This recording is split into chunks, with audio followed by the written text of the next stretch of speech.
Hey everyone, thank you so much for tuning into this video. Today is part 2 of the What I Wish I Would Have Known Before I Went Into EMS mini-series. If you haven't had a chance to watch the part 1, I'll put the link right here and I'll also put it in the description box below. So I'm doing this purely to help those who are kind of on the fence about going into EMS or maybe just now entering the field of EMS. It just kind of gives you a perspective of someone who is going through the day-to-day of being an EMT or a paramedic. If you are already a part of EMS, thank you so much for what you do, first of all. And second of all, I hope that you can find this relatable on some level. Before we get started, I want to thank you again for clicking on this video. And if you like EMS content and you enjoy what you've been watching on my channel, I encourage you to hit the subscribe button down below and also hit the notification bell if you'd like to be notified when I post a new video.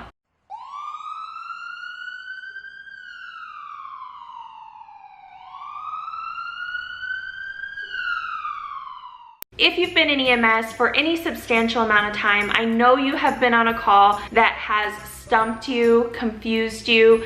Maybe you made a mistake on the call, or maybe the call just didn't go how you believed it should go. This has happened to everybody in EMS. In this video, I'm going to talk about how everyone from the least experienced rookie to the most experienced EMS provider on the ambulance can have their moments or have had their moments of simply just not knowing what to do or not knowing why what you're doing isn't working. And also, I'll give a little bit of advice about it as well. All right, in order for me to kind of get into what I want to record about today, I'm gonna talk about myself. So I am a nationally registered paramedic, and when I became a paramedic, I had very little EMS experience. You know, your professors push you out in the world and they expect you to read the 12 leads and to apply chest starts if necessary, intubate, cric patients. All of these things are expected of you. I was super nervous. I'm sure some of my classmates felt the same way, but I really felt like that because I felt not experienced enough. So what I took comfort in is just knowing that I knew a lot about what was in the book. I had studied the book over and over and over. I had a pretty good grasp on my signs and symptoms of different illnesses and my signs and symptoms of trauma and how to treat it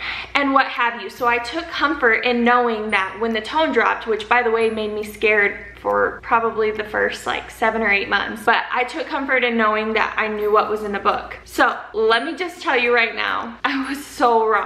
Just because the book says that your patient with angioedema is going to present in a certain way doesn't mean that your patient is going to present that way.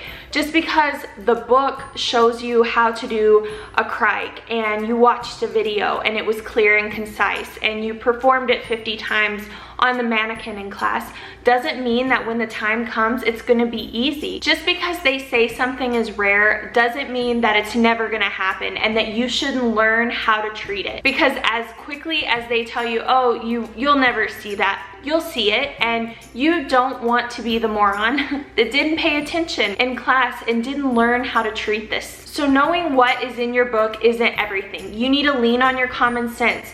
You need to lean on your team members and your crew's experience. And also obviously work together as a team because you may see something that they don't and they may see something that you don't. And please don't be like so many people are in EMS. They are one-uppers, they are know-it-alls. The moment that you are not coachable, teachable, and not willing to humble yourself, you've failed your patient and you failed yourself. And don't get complacent. Take classes, keep researching, keep learning. Okay, one of the next things that I want to go over is just how to learn how to be okay with the fact that you should have done better on a call, and just don't make excuses for it. Maybe it's something that you should have recognized that you didn't, or maybe it's a step in a procedure that you should have taken that you forgot. Try not to beat yourself up forever over mistakes because that gets you nowhere, but don't ever let those mistakes ever happen again. Use every mistake as a learning experience. And we hear that all the time. That's so cliche, but it is so true. It is okay to be okay with the fact that you made a mistake, but it is not okay to go back and continue to make that mistake and repeat it. If you don't learn something from the mistakes you made, then why are you even in this field? I can personally say that there have been calls that I've been on that I don't think that I handled the way that I should have, but I will tell you right now, I have learned from those mistakes So I'm gonna tell you a story, and I debated on doing this because, well, for a lot of reasons. I debated on doing it because of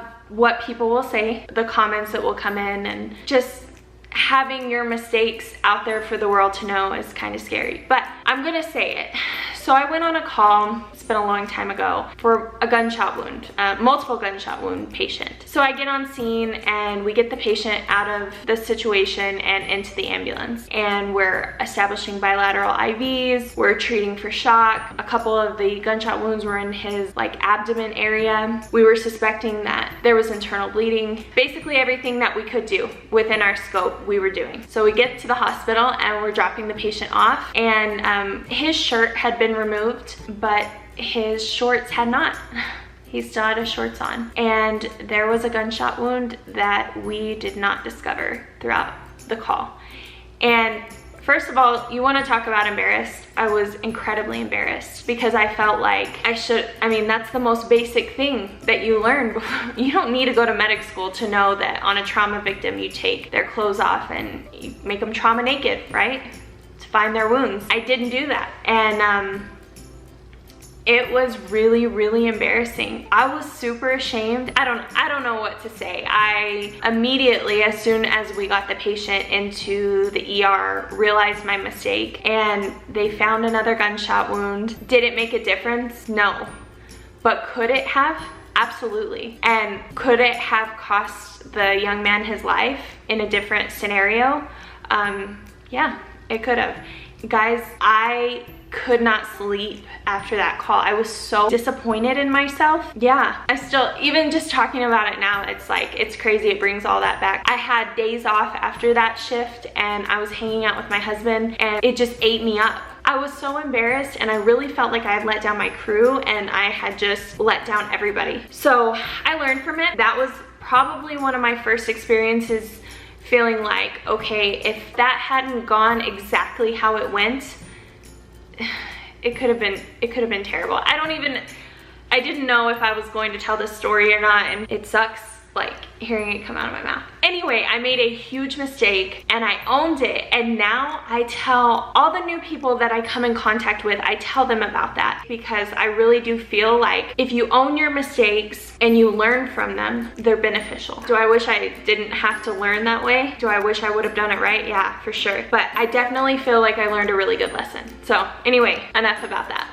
All right, in that situation, I told you about a mistake I made. But let me tell you, there are situations where you do everything you're supposed to, everything that you're trained to, you do it all right, and it still doesn't work out in your favor, or you just can't figure it out. For example, a while back, my crew and I had a patient that had symptomatic bradycardia. So we got them into the ambulance, and luckily I have an amazing crew, so we were all working really well together. We got defibrillation pads put on this patient, we took really good care of her. I tried to pace this patient, and no matter what I tried, I could not get capture when I was attempting to pace her. And they don't really tell you that in school. When you do scenarios, they'll just tell you, okay, you're gonna pace them, and then you do it on this machine and you get capture and the patient comes back in the scenarios. Well, that's not what happened on that call. I couldn't get capture at all, and the patient's heart rate stayed super low. We got her to the hospital and the doctor faced the same problem. The doctor tried to pace. I believe that patient went to a higher level of care, but it was confusing. I just didn't understand.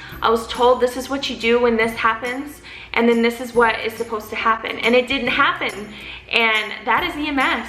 Like, you can do it all right. You can have an amazing crew. Everybody can be doing a great job, and it still doesn't work out. So after putting all that out there, I do have a little bit of advice. If you are going into the EMS field and you're watching this video and you're seeing how it really is, my advice to sometimes messing up, making mistakes, or not knowing what to do, or not doing things that you wish you would have done looking back on the call, is to learn from it. Don't beat yourself up forever about it. Learn from it, talk to your coworkers, own your mistake, take responsibility, take ownership, and never do it again. And once again, I'm gonna say, don't get complacent, be self-motivated to continue to learn. There are situations where everybody on your team does everything they can, and it's important to go back to the station, talk about it. If you don't know about the condition that your patient had, maybe you're not really educated on it, be self-motivated and go and learn about it so that the next patient that you run on that has that rare condition, you're gonna know what to expect. And I've said this in past videos, but get your strong support system, whether that be your coworkers or your family.